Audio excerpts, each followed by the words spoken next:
I'm Barbara Rimkunis, and this is your Exeter History Minute. Do you worry about what your kids are watching on TV? This is nothing new. When the nation was young and still trying to define itself, there was tremendous interest in the corrupting influence of frivolous European novels. Gooey stories of romance and love would never build the kind of solid character needed to tame the wilderness. This wasn't why we'd fought the Revolution.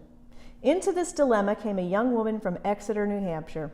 Married for 12 years to a former Revolutionary War physician turned congressman, Tabitha Tenney penned an anti-novel entitled Female Quixotism.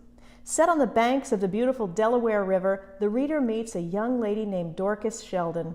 At the delicate age of 3, Dorcas loses her mother and is thereafter raised by her indulgent father. He unwisely allows the girl to read whatever books find her fancy, and she becomes engrossed in the low fiction so popular among young people of the time. Any sensible parent would never have allowed such trash into the house.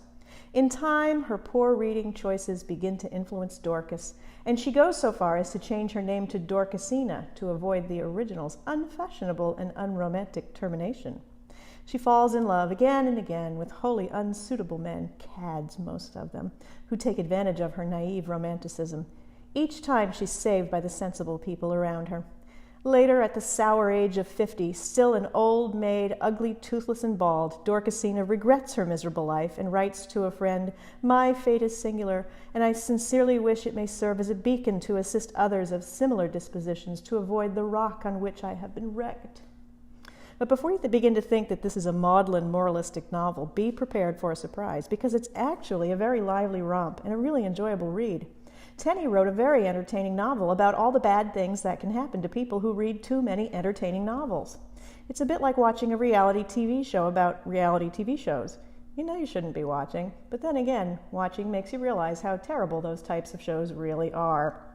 Originally published in 1801 in Boston, the novel was an instant success.